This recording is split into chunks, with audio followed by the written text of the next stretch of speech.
Assalamu alaikum wa rahmatullahi wa barakatuh. Bismillah ar-Rahman ar-Rahim wa sallallahu ala Sayyidina Muhammad wa ala alihi wa sahbihi wa sallam. We're honored to have all of you join us today for the next session of the Heart of the Quran. Alhamdulillah, this has been going on for the last few days, and we want to encourage you all to share the Live Now flyer that we have posted on social media, so Facebook, Twitter, Instagram. You can now share that flyer, text it to your friends or WhatsApp it to them. But just a reminder that if you've missed any of the previous sessions of this class, you can catch it on our YouTube channel, Celebrate Mercy's YouTube channel. And we do encourage you all to subscribe on our YouTube so that you don't miss any live streams or past videos, inshallah. And you can click on the bell on YouTube in order to, inshallah, be notified whenever we post a new video or live stream there, inshallah. We also want to encourage you all to join this evening's class, which is a nightly class we're doing until the end of Ramadan. And tonight's teacher is actually Shaykh Yasir Fahmy. So he's going to be teaching today's session right now, but he'll also be teaching tonight on the class that we have on the character of the Prophet sallallahu alaihi wasallam. So if you haven't registered for this class yet, please make sure to do so at this link, celebratemercy.com/heart. We also have another way, if you'd like to be notified via WhatsApp about any of our programs, when any of our programs go live, then if you go to your phone right now and type in this website, celebratemercy.com/alerts, and you type that in, it will take you to a WhatsApp group that you can join so that you will receive notifications whenever we have a program that is about to go live on the air. Inshallah, you can get a WhatsApp notification that way, inshallah. In terms of our fundraising for Ramadan, we've been steadily moving higher and higher. We're at about 52%, roughly 52 or 53% of our goal, inshallah, for the month of Ramadan. And Ramadan is where we raise funds for most of the programs we do throughout the year. So we are really hoping, inshallah, that our supporters will pull through for us and help us to hit our Ramadan goal, which is actually lower than last year's goal was. So inshallah, we're hoping that you all will remember us on these blessed days and nights as we conclude Ramadan, inshallah. This is the website where you can make a donation or sign up to become a monthly donor. And we especially are hoping that you will make a donation tomorrow night, although we recommend every night until Ramadan ends, because you never know which one will be Laylatul Qadr. But Tuesday night, we have the opportunity to win a $20,000 prize if we are the organization that raises the most money or has the most supporters, beginning on Tuesday night at 7 p.m. Eastern, all the way for 24 hours until Wednesday evening. So Tuesday night, for many of you, is the 27th night of Ramadan, inshallah. So we want to encourage you all to help us win that prize and inshallah to give on a nightly basis as well. Last thing I'm going to mention is that for those who are interested in a contest that we do throughout Ramadan, we've done multiple contests, but tomorrow evening and throughout Wednesday, if you're interested in participating as a volunteer in helping us with our fundraising, if you think you can get 20 friends to donate $1 at least to Celebrate Mercy, then you could potentially qualify for an Umrah trip prize. We go to Umrah trips at Celebrate Mercy and trips to Jerusalem, or other cash prizes, inshallah. If you think tomorrow night and Wednesday you can get 20 people to donate $1, then you can join this contest and have the opportunity to win major prizes, inshallah.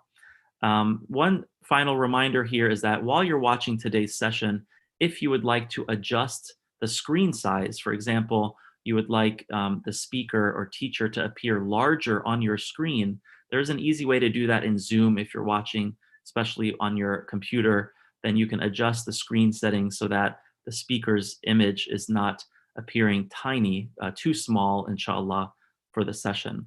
I'm going to introduce Shaykh Yasir Fahmy, and then we can go ahead and begin, inshallah. Shaykh Yasir Fahmy graduated from Rutgers Business School. After working for a number of years in finance, he then moved to Egypt, where he studied for 8 years at Al Azhar University. In his time at Al Azhar, he attained numerous ijazas, independent certifications, and studied under many notable teachers, including Sheikh Ahmed Taha Rayyan. In 2013, Sheikh Yasir became the first American Azhari to teach at the renowned in the renowned Al Azhar Mosque. And currently, Sheikh Yasir is the Muslim instructor at the Harvard Divinity School, as well as the founder of the Prophetic Living Initiative. And we want to urge everyone, inshallah, to follow Prophetic Living on social media, inshallah, so that you can stay, stay in the loop about his classes, his live streams going forward, inshallah.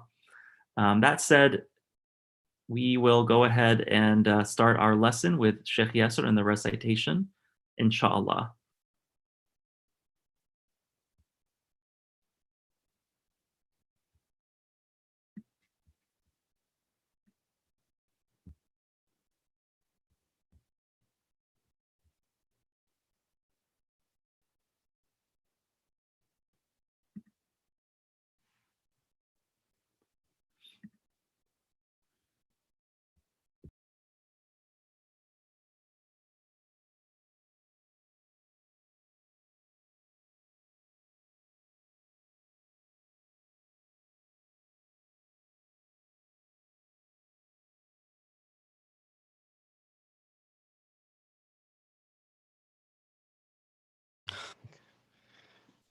I hadn't been promoted yet. Sorry about that, Sheikh Yasir. That's okay. Barakallahu feekum. طيب, inshallah, we'll begin with our recitation today. Bismillah, alhamdulillah, wa salatu wassalamu ala rasulillah. We ask Allah subhanahu wa ta'ala to accept. We ask Allah subhanahu wa ta'ala to accept our gathering and to make this gathering a gathering of healing and a gathering of increase and a gathering of beautification and a gathering where Allah subhanahu wa ta'ala facilitates our needs. Allahumma ameen ya rabbil alameen. We come to this recitation of the Quran with humility, with surrender, with awe, and with majesty of Allah subhanahu wa ta'ala's beautiful signs and this divine revelation. And we ask Him to unlock the beautiful secrets of the Quran for our hearts and our minds. Allahumma ameen ya rabbil alameen. أعوذ بالله السميع العليم من الشيطان الرجيم. بسم الله الرحمن الرحيم. ياسين والقرآن الحكيم إنك لمن المرسلين على صراط مستقيم تنزيل العزيز الرحيم لتنذر قوما ما أنذر آباؤهم فهم غافلون لقد حق القول على أكثرهم فهم لا يؤمنون إنا جعلنا في أعناقهم أغلالا فهي إلى الأذقان فهم مقمحون وجعلنا من بين أيديهم سدا ومن خلفهم سدا فأغشيناهم فهم لا يبصرون وسواء عليهم أأنذرتهم أم لم تنذرهم لا يؤمنون إنما تنذر من اتبع الذكر وخشي الرحمن بالغيب فبشره بمغفرة وأجر كريم إنا نحن نحيي الموتى ونكتب ما قدموا وآثارهم وكل شيء أحصيناه في إمام مبين واضرب لهم مثلا أصحاب القرية إذ جاءها المرسلون إذ أرسلنا إليهم اثنين فكذبوهما فعززنا بثالث فقالوا إنا إليكم مرسلون قالوا ما أنتم إلا بشر مثلنا وما أنزل الرحمن من شيء إن أنتم إلا تكذبون قالوا ربنا يعلم إنا إليكم لمرسلون وما علينا إلا البلاغ المبين. قالوا إنا تطيرنا بكم لئن لم تنتهوا لنرجمنكم وليمسنكم منا عذاب أليم. قالوا طائركم معكم أئن ذكرتم بل أنتم قوم مسرفون.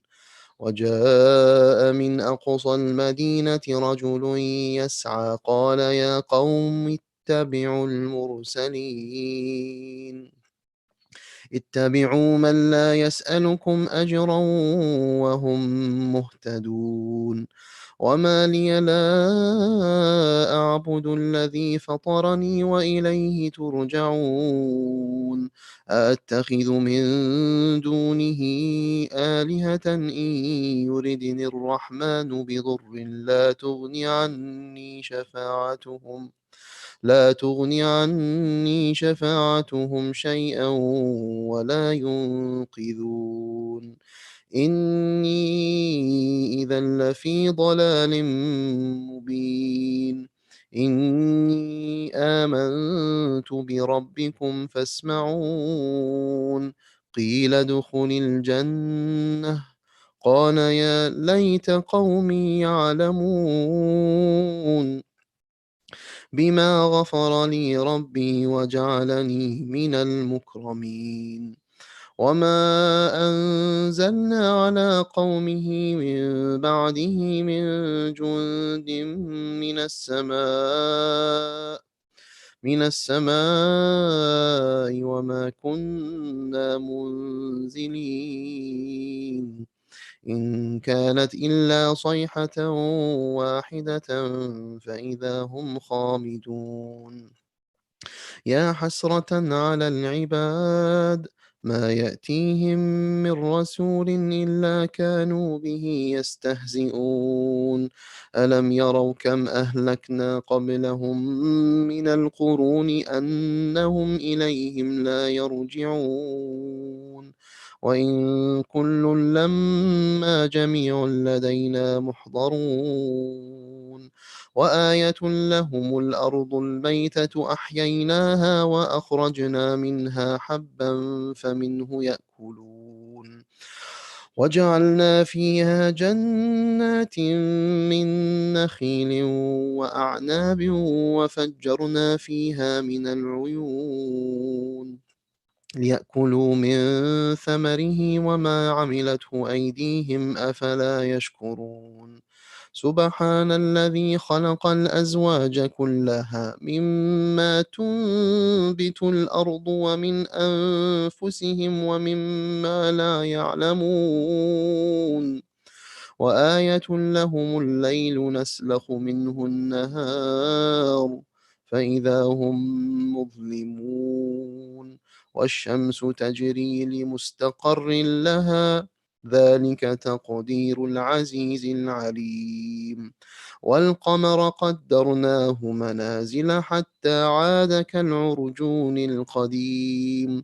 لا الشمس ينبغي لها أن تدرك القمر ولا الليل سابق النهار وكل في فلك يسبحون. وآية لهم أنا حملنا ذريتهم في الفلك المشحون وخلقنا لهم من مثله ما يركبون. وإن نشأ نغرقهم فلا صريخ لهم ولا هم ينقذون. إلا رحمة منا ومتاعا إلى حين. وإذا قيل لهم اتقوا ما بين أيديكم وما خلفكم لعلكم ترحمون. وما تأتيهم من آية من آيات ربهم إلا كانوا عنها معرضين. وإذا قيل لهم أنفقوا مما رزقكم الله قال الذين كفروا للذين آمنوا أنطعم من لو يشاء الله أطعمه إن أنتم إلا في ضلال مبين. ويقولون متى هذا الوعد إن كنتم صادقين. ما ينظرون إلا صيحة واحدة تأخذهم وهم يخصمون فلا يستطيعون توصية ولا إلى أهلهم يرجعون. ونفخ في الصور ونفخ في الصور فإذا هم من الأجداث إلى ربهم ينسلون. قالوا يا ويلنا من بعثنا من مرقدنا هذا ما وعد الرحمن وصدق المرسلون. إن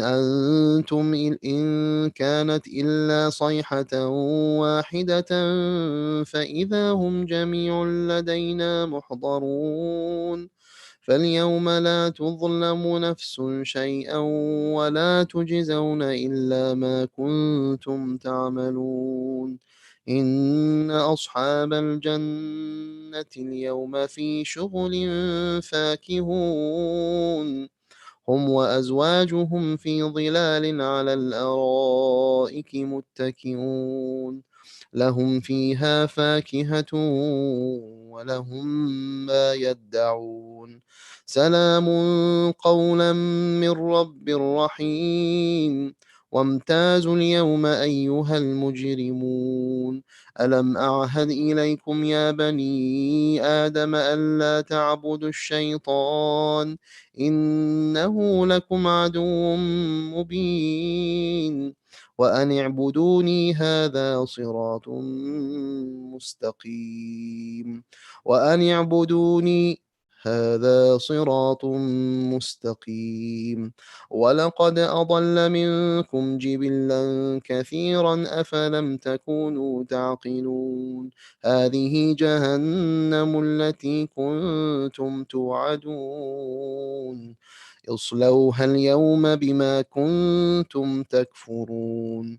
اليوم نختم على أفواههم وتكلمنا أيديهم وتشهد أرجلهم بما كانوا يكسبون. ولو نشاء لطمسنا على أعينهم فاستبقوا الصراط فأنى يبصرون. ولو نشاء لمسخناهم على مكانتهم فما استطاعوا مضيا ولا يرجعون. ومن نعمره ننكسه في الخلق أفلا يعقلون. وما علمناه الشعر وما ينبغي له إن هو إلا ذكر وقرآن مبين لينذر من كان حيا ويحق القول على الكافرين. أولم يروا أنا خلقنا لهم مما عملت أيدينا أنعاما فهم لها مالكون وذللناها لهم فمنها ركوبهم ومنها يأكلون ولهم فيها منافع ومشارب أفلا يشكرون. ولهم فيها منافع ومشارب أفلا يشكرون. واتخذوا من دون الله آلهة لعلهم ينصرون. لا يستطيعون نصرهم وهم لهم جند محضرون. فلا يحزنك قولهم إنا نعلم ما يسرون وما يعلنون. أولم ير الإنسان أنا خلقناه من نطفة فإذا هو خصيم مبين. وضرب لنا مثلا ونسي خلقه قال من يحيي العظام وهي رميم قل يحييها الذي أنشأها أول مرة وهو بكل خلق عليم الذي جعل لكم من الشجر الأخضر نارا فإذا أنتم منه توقدون أوليس الذي خلق السماوات والأرض بقادر على أن يخلق مثلهم بلى وهو الخلاق العليم إنما أمره إذا أراد شيئا أن يقول له كن فيكون فسبحان الذي بيده ملكوت كل شيء وإليه ترجعون. صدق الله العظيم. وبه نستعين. اللهم تقبل منا يا كريم. We ask Allah subhanahu wa ta'ala to accept from us our recitation of Surah Ya-Sin. May all of us be blessed by the virtues and the beauties and the blessings of this surah. And all of us, we come to this particular recitation of Surah Yasin with having many hawa'ij, many needs that have to be fulfilled. And Ya Allah, we ask you by your blessings and your grace and your generosity that you fulfill all of our hawa'ij, all of our needs. Ya Allah, there are those of us who are coming and who are requesting a righteous spouse and righteous children, a righteous gainful employment and health and wellness of all kinds, the lifting of anxiety and fear and worry and depression and sadness. Ya Allah, we ask you by the blessings of Surah Yasin that you lift these realities from upon us and you bless us with what we are asking of you. Allahumma ameen ya Rabbil Alameen. So inshallah, we continue from where we left off yesterday, and that is after the brutal murder of the mu'min of Ali Yasin. And we spoke about how he came from the far ends of the city and he came to call people and to encourage them to follow the messengers that were sent. And we know that their response to these messengers was one of mockery, one of threats, one of bullying, and then ultimately the way in which they treated this beautiful, humble soul that came to just remind them and be amongst those who would perhaps convey to them the beauty of this message. And then we saw the mashhad of how Allah subhanahu wa ta'ala granted him the beauties and the bounties of Jannah. Now, moving forward from from verse number 28, we see Allah subhanahu wa ta'ala, his response. And his response is no doubt one of intensity. That Allah subhanahu wa ta'ala, after seeing what these people, and we don't know who these people are, we don't know, this is a village, this is a qarya that is unknown, but Allah subhanahu wa ta'ala tells us these stories. And Allahu alam, how many of these realities may have existed. However, those who are obscene and abusive and tyrannical and evil and who would wantonly kill an innocent man who did nothing other than say, look at these beautiful messages that these messengers have brought. And then the descriptions of how he was killed was very gruesome. So Allah subhanahu wa ta'ala says, وَمَا أَنزَلْنَا عَلَى قَوْمِهِ مِن بَعْدِهِ مِن جُندٍ مِّنَ السَّمَاءِ وَمَا كُنَّا مُنزِلِينَ. And then we brought down these jund, we brought down these soldiers of ours from the skies, and we would not have brought them down. So Allah subhanahu wa ta'ala is saying, he's telling his creation, I have all sorts of powers, ones that we can fathom and ones that we cannot fathom, ones that would bring tremendous joy and pleasure, and ones that will exact profound justice. Right? And that is the magnificence and the omnipotence and the wondrousness of Allah subhanahu wa ta'ala. He says, and وَمَا كُنَّا مُنزِلِينَ, that we were not, to send them down, or this was not, something that we had to do, but it was done by the will of Allah subhanahu wa ta'ala, given their response to the messengers and this individual. إِن كَانَتْ إِلَّا صَيْحَةً وَاحِدَةً فَإِذَا هُمْ خَامِدُونَ. It was only one loud bang, one loud sayha. فَإِذَا هُمْ خَامِدُونَ. And al-khumud means that when something is quieted. You know, when you do the ikhmad of the fire, the fire is bustling, and then you put the fire out, you silence it.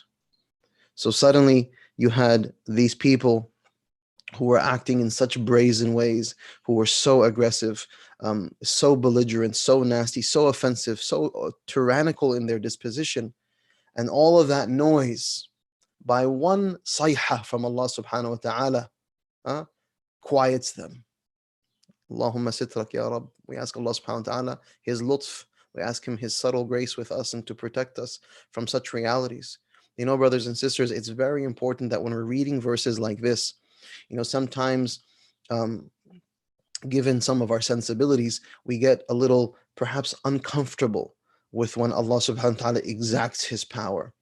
And what rather than getting uncomfortable, meaning like, oh, why would the Quran have something like this when Allah is the most merciful? No, Allah is the most merciful, and Allah subhanahu wa ta'ala exacts justice from the envelope of mercy. Let us never forget that.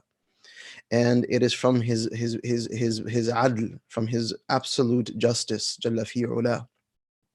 And so the disposition of us as believers, when we hear such majestic, you know, jalali. So Allah subhanahu wa ta'ala, He manifests Himself jamalan, with beauty, and then Allah subhanahu wa ta'ala manifests Himself with might and power and majesty.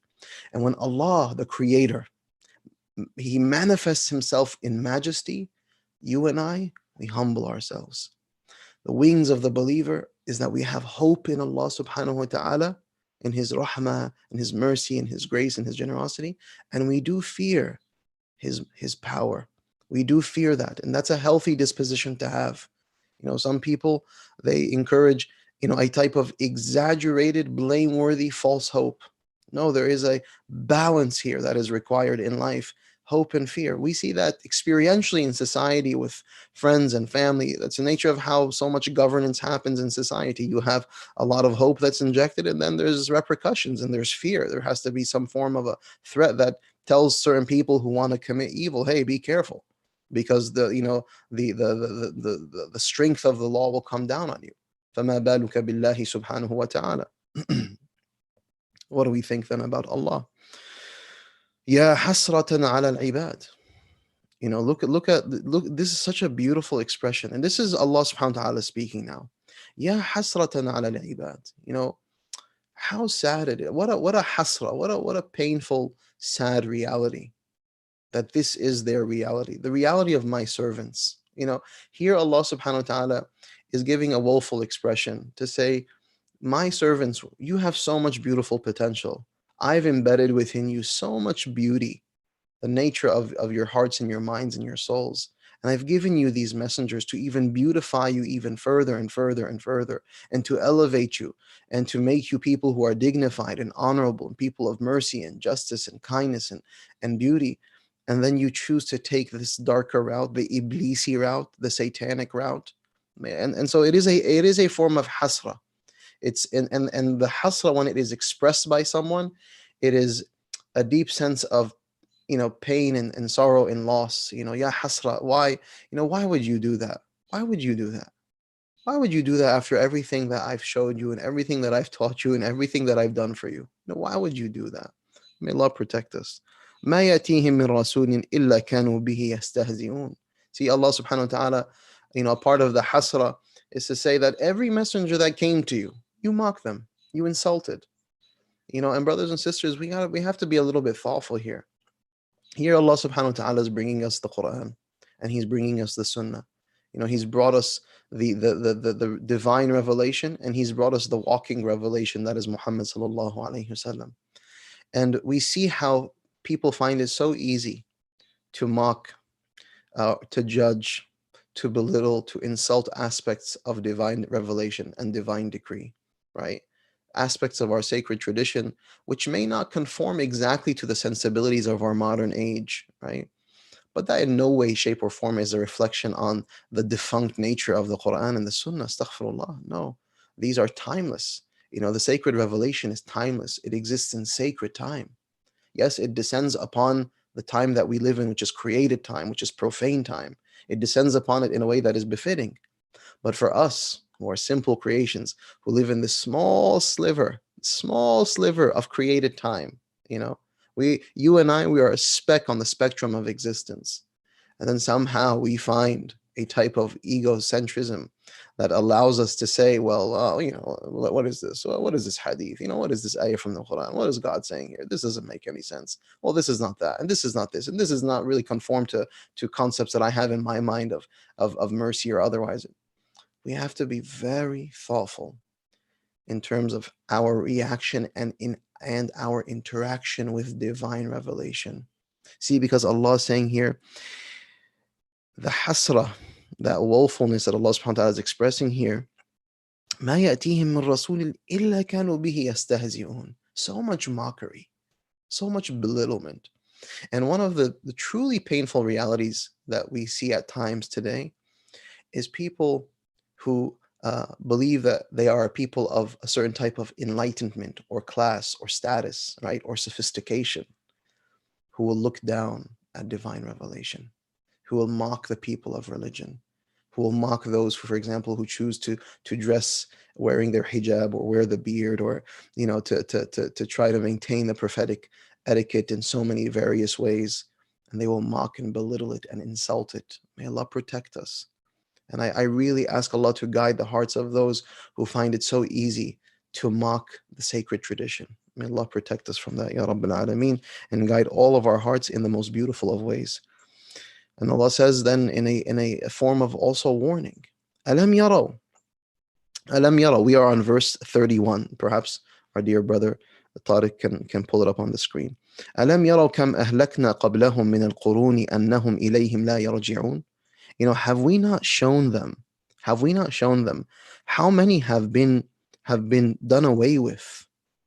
Min qablihim, from before them, from these previous generations, annahum ilayhim la yarji'un. We destroyed them, and we did away with them before, who never came back to life again. These so this is an expression here of Allah subhanahu wa ta'ala really exerting his power. Haven't you seen what I've done to people in the past, when they've acted this way, when they've rejected this way, when they've acted with such tyranny? And then they never came back. Here are those who were so loud and bombastic and aggressive, and they would act in such a you see that pharaonic reality. Fir'aun, who was just ala fil ard, he acted as if he was a god on earth, and then by just some water, Allah subhanahu wa ta'ala takes him away, and he preserves him as an ayah, as a sign to see, look at what I do to those who act pharaonically in this earth. They'll never come back again. So those who exaggerate their power or their presence, they exaggerate their sense of self. Have you seen those who take as their ilah, their high Lord, themselves? May Allah protect us from ourselves. Allahumma ameen ya Rabbil Alameen, to ever be deluded. وَإِن كُلٌّ لَمَّا جَمِيعٌ لَدَيْنَا مُحْضَرُونَ. And the reality is that they will all be brought, everyone, all of us, will be brought in front of Allah subhanahu wa ta'ala. Those who surrendered lovingly, those who were arrogant and bombastic and aggressive and deluded, those who were self-centered, those who acted in demonic and satanic ways, those who were tyrannical and oppressive. وَإِن كُلٌّ لَمَّا جَمِيعٌ لَدَيْنَا مُحْضَرُونَ. We're all going back to Allah subhanahu wa ta'ala. And Allah will gather us all in that profound assembly. May Allah protect us and beautify us and bless us and have mercy upon us. We come to Allah, brothers and sisters, our spirit, those of us who are hearing and those of us who are our loved ones and beyond, we come to Allah with a state of utter humility. We don't go to Allah with arrogance or intransigence or aggressiveness. We go with humility. We ask Allah His lutf and His rahmah, His subtle grace and His mercy upon us. And so, inshallah ta'ala, we will stop there for some questions, and we will continue tomorrow, continuing from some of the signs that Allah subhanahu wa ta'ala shows us in this context, in some of the signs that He wants us to observe. We ask Allah subhanahu wa ta'ala to accept from us this recitation of the Quran, this recitation of Surah Yasin, and to allow these meanings, the meanings that Allah subhanahu wa ta'ala is so generously elucidating for us. May these meanings be meanings that become embedded in our hearts and souls, and may they be transformed into realities we live by, that they motivate our hearts and our minds, and they impact the way we choose to act, the way we choose to speak, the way we choose to motion, the things that we choose to engage in any capacity. May Allah subhanahu wa ta'ala beautify us through the Quran and allow the Quran to guide us through this life. Allahumma ameen ya Rabbil Alameen. Jazakumullah, Shaykh Yasir, for a beautiful recitation and the explanations after that. We do have a few questions, and I wanted to start with the first one.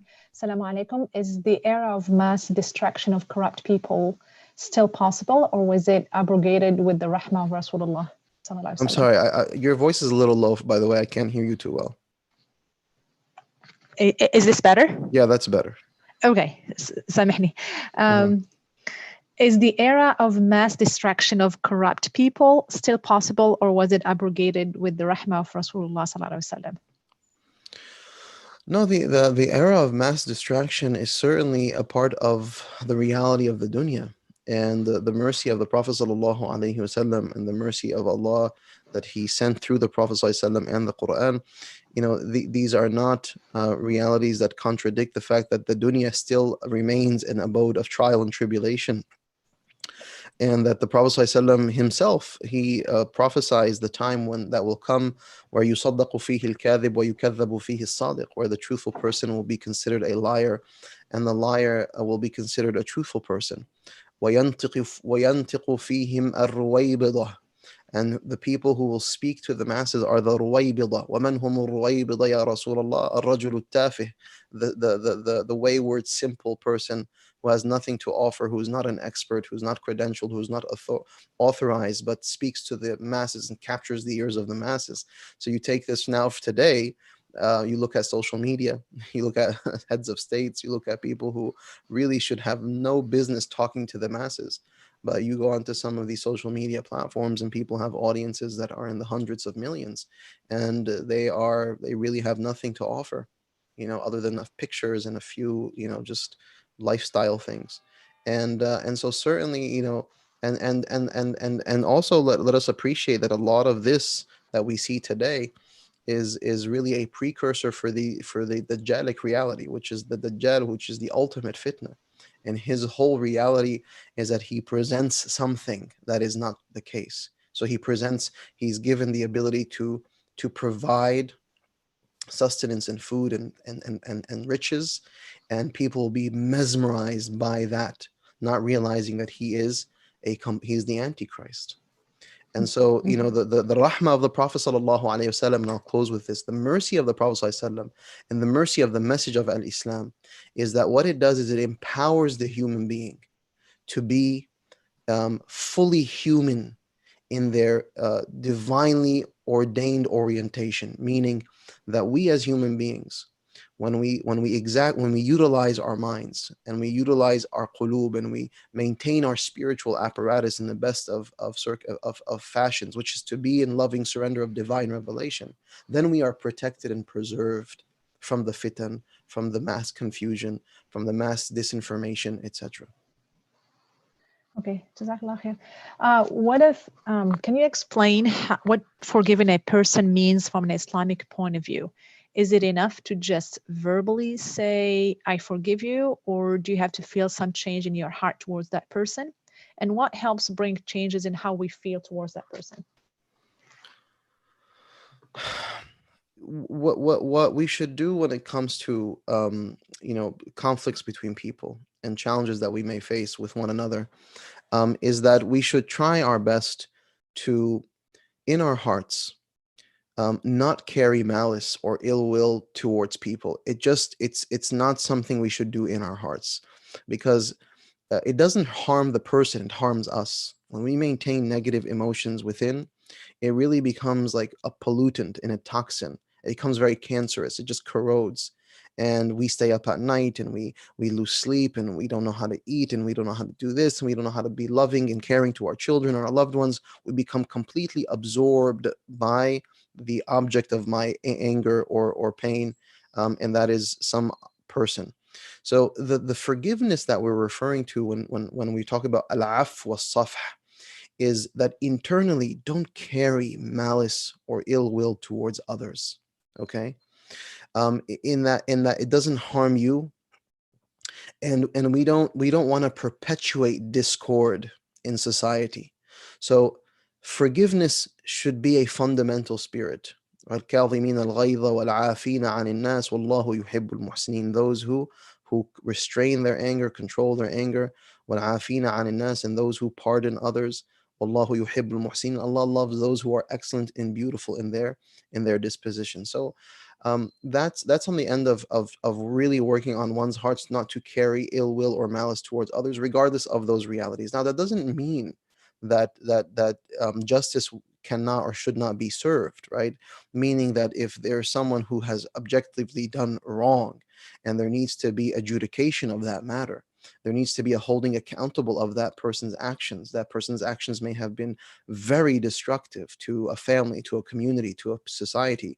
So, yeah, I'm not going to carry ill will in my heart, meaning that it's going to be this cancerous reality in my heart, but I'm going to see that, for example, justice is served upon this person. Now, if it's upon me and it's a simple matter that I can forgive and forget and say, you know what, you are forgiven completely, meaning that I don't even want my rights. Khalas, I'm done, I'm good. That's one thing. But if someone has done something that is, of evil nature or problematic nature to, a community, and that person has to be held accountable, right? That's not up to me, for example, to forgive them. I'm not, because the huquq now, the rights have far extended upon just me as an individual. So I hope and pray that we can embody that. And then also, one of the ways that we can be inspired is the Prophet ﷺ says, Ar-Rahimuna yarhamuhum ar-Rahman. Those who have mercy with one another, Ar-Rahman has mercy upon them. Irhamu man fil ard, have mercy upon those who are in the earth. Yarhamkum min fis sama, Allah subhanahu wa ta'ala will have mercy upon you. Okay, we're going to take one last question. Taha Jangda raised his hand, so we're going to allow him to speak. Go ahead and... We have, once again, mashallah. Go ahead, Taha. Please forgive me for missing a live session yesterday. There's actually a question that's relevant to like your first answer today, but really on yesterday, the moment on Yasin. How do we balance, or I guess really think of, we all have varying spheres of influence, right? And some extend to those that we know, and some extend to those of our neighbors and our households and our own selves. But a lot of them can be extended to people that we've never even met before. How do we balance that and know our social responsibility there, but then also remember that we have to rectify our own souls? And then the final part of the question is, throughout all of this, how do we remind ourselves of purpose and pursuing that purpose, inshallah? Barakallahu feekum. I mean, I'll say a number of things. I think what keeps us grounded, and what keeps us balanced, and what keeps us in an orientation that ensures that we are living the way that Allah subhanahu wa ta'ala wants us to, is staying very close to Allah and His Messenger Muhammad sallallahu alaihi wasallam. I think what happens is we take some lessons, we take an idea, we take a khatira, we take a talk, and we're like, okay, I'm going to be much better, and I'm going to do that. And then we kind of just go out on our own. We go on our own with the best of intentions, and we really want to try to do this right. And we want to try to be merciful and caring, and we want to try to be people who purify ourselves, and then our source of, guarded for ourselves, guidance for others, etc. But we're doing that very often having almost disconnected. And this is not a disconnect that is purposeful. It's just a disconnect that is a little bit haphazard. And then we're out on our own trying to do those virtuous things. The reason why Allah subhanahu wa ta'ala was very explicit with the Prophet sallallahu alaihi wasallam, قم الليل إلا قليلا نصفه أو انقص منه قليلا أو زد عليه ورتل القرآن ترتيلا. Oh Muhammad, you have to maintain your night vigils, pray, recitation of the Quran, stay very close. And this was a nightly reality for him sallallahu alaihi wasallam. And that's by extension a reality for us, that خير الأعوال, the best of actions are those that are done continuously and consistently. So every single day, you and I have to have an intimate connection to the divine revelation, to the walking revelation, Sayyidina Muhammad sallallahu alayhi wasallam. We read the Quran, we read the Sunnah, we read the Shama'il of the Prophet sallallahu alaihi wasallam, and we take and we heed and we follow that guidance.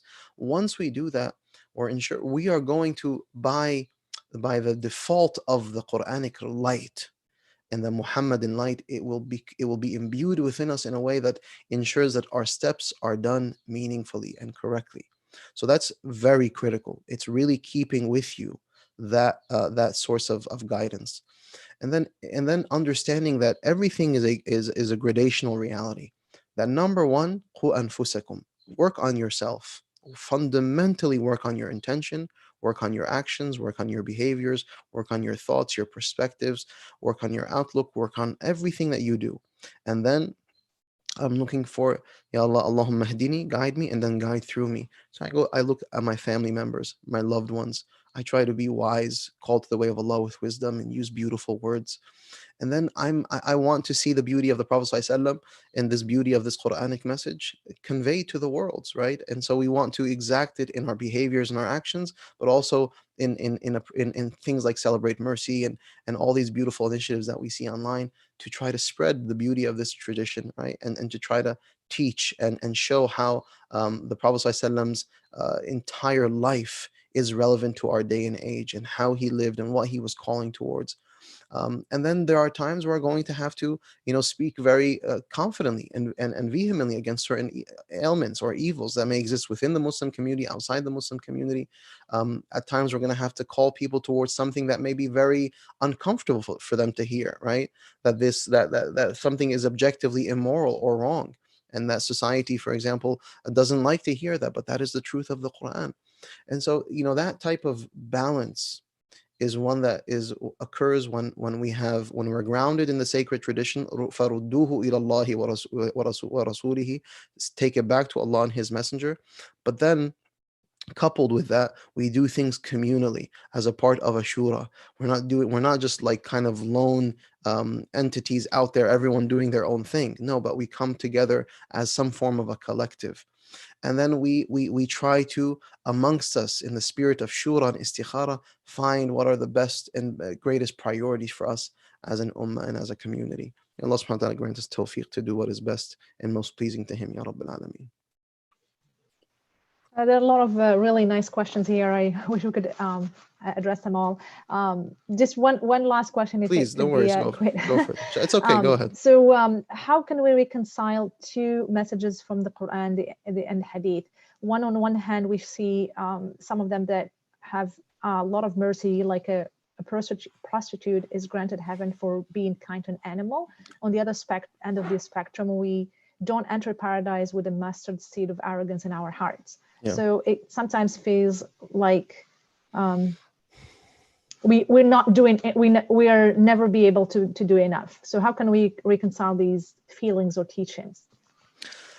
Barak, may Allah bless you for that question.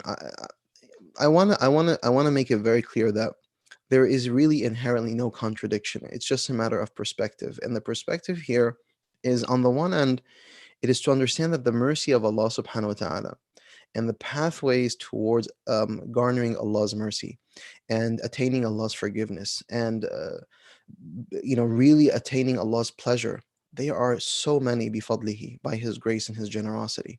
And Allah subhanahu wa ta'ala always gives opportunities for us to turn back and make what's wrong right, etc. But from also Allah's mercy and from His guidance and from His justice is that He's also telling us, beware of the faultiness of certain behaviors and dispositions and the evil that may come to permeate a person's being.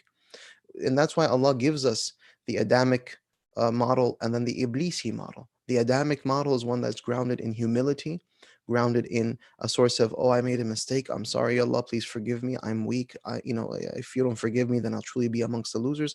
And then you have the Iblisi orientation, which is to double down, to double down on arrogance, on self-centeredness, on a sense of self-delusion. So what we should really be aspiring is to always be ridding ourselves. So you mentioned, for example, the one who has a mustard seed of arrogance within them. We should proactively be ridding ourselves of those diseases of the heart to the best of our ability. You think of the coronavirus and think of the viruses being on your hands or the surfaces or whatever.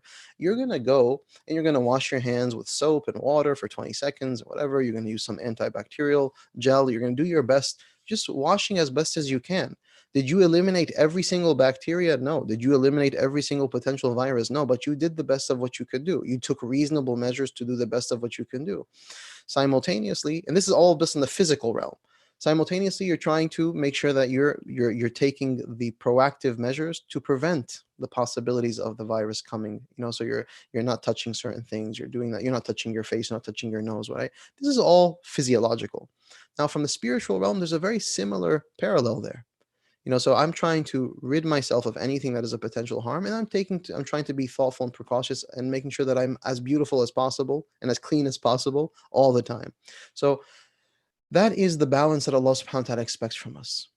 So a person should not become so possessed by the possibility, well, I may have an ounce of arrogance in me, therefore I'm going to hellfire. No, Allah does not expect, He does not want despair, and He does not want us to be so excessive and self-deprecating over ourselves that we kind of put ourselves into a place of complete and utter paralysis. No, Allah, it's good to say, Ya Allah, if I have arrogance within me, please rid me of this arrogance. And yes, it is good to do that on a regular basis. And it is good to take account of one's ego and oneself, just in this particular example that you mentioned. And at the same token, we look at the other example as an opportunity to say, Ya Allah, give me more opportunities to do khair and to serve and to clean and to help and to pick up and to save lives and to do so that I can garner your mercy. So brothers and sisters, take a healthy, balanced approach. Do good deeds, try to cleanse yourself of wrong deeds, right? And don't read these ahadith as anything other than inspiration and motivation to do better and to be better. But don't take it as things to put you into despair. No, when Allah talks, He talks within a broad Quranic, Muhammadan context, and we should take the whole reality together as one balanced, coherent, beautiful message that is to inspire us always towards better, bi'idhnillahi ta'ala. And just as a quick note as we close, sometimes advice, and sometimes the best advice, and sometimes the advice that we really, really need is gonna rub us the wrong way, and that's okay. We should be okay with a level of discomfort. It's not always going to be peaches and cream, it's not. And I know that this is not what you're indicating, but I'm just kind of, this is from myself, that yeah, there are times like, wow, why is Allah subhanahu wa ta'ala being very intense here? Perhaps there's something here that I have to be a little bit more thoughtful about, a little bit more careful about, etc. And then we take that approach to, inshallah, rectifying our individual conditions and then our collective communal conditions, bi'idhnillahi ta'ala. Barakallahu feekum. وإياكم جزاكم الله خير. Shaykh, unfortunately we'll have to stop here for a Q&A. We do have a couple of announcements from Celebrate Mercy that we want to address before we wrap up. So if you missed any of the previous sessions for this class or the other classes, please check out our YouTube channel.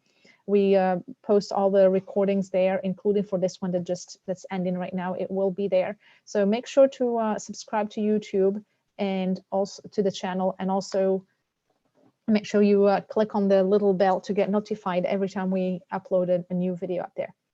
If you haven't already registered, we do have the classes online at 11 p.m. at night. It's the class on the heart of the Prophet sallallahu alaihi wasallam. If you haven't registered, please do so. It's at celebratemercy.com/heart, and the link will be shared with you on the chat in the chat room. Also, this Ramadan, we've been doing a lot of webinars, we've been doing a lot of classes, and we're asking for your support to continue these programs. If you liked today's class, if you liked any of our programs, please continue to support us.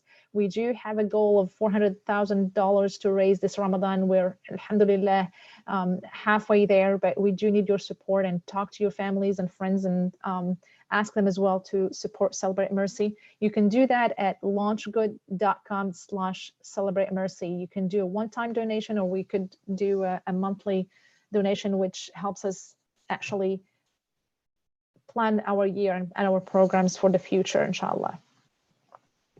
And especially we have on Tuesday night and throughout Wednesday, we do have a special contest since it's the night of the 27th. Know that we're gonna just talk about it in a second. When you give charity and sadaqah, the Rasul said, giving charity extinguishes sins just as water extinguishes fire.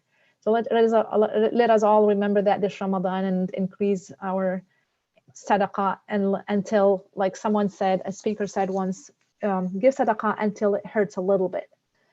Not just what you can, but until it hurts a little bit. And the best of charity is that given in Ramadan. With that, inshallah, we wanted to mention the contest, the giveaway on Launch Good. They are giving away on the 27th, 29th, 28th, and 29th, $176,000 to different charities. And specifically on Tuesday night, if we win the contest, we could win $20,000, inshallah. And the way we would win if we raise the most amount of money or the most amount of donors to support us.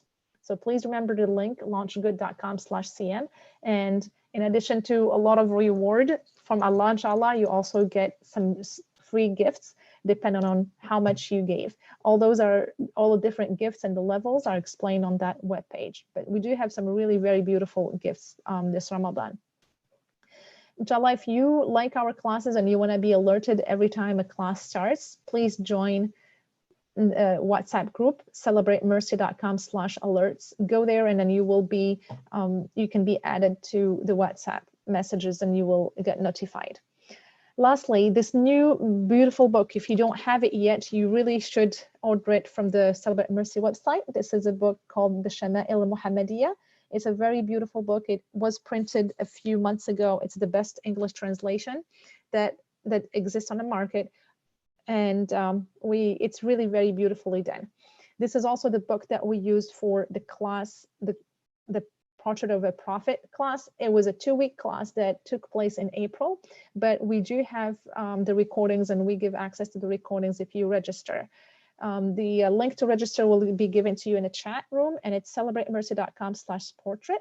Also, we have a code HEART10 that gives you a $10 discount when you register. If you can't afford the classes, we do have scholarships available, and just go ahead and register, let us know, and we'll take care of it, inshallah. And if you do not have that book, there's a coupon code of HEART5 that you can use on our store, celebratemercy.com/store. Again, it will be shared in the chat room. And with this, we would like to end today's class, inshallah. Thank you very much for your intention and for joining. And let your friends and family know if you like this class to join as well. Again, we'll leave you with this last message to support Celebrate Mercy's program. Jazakumullah khairan and salamu alaikum.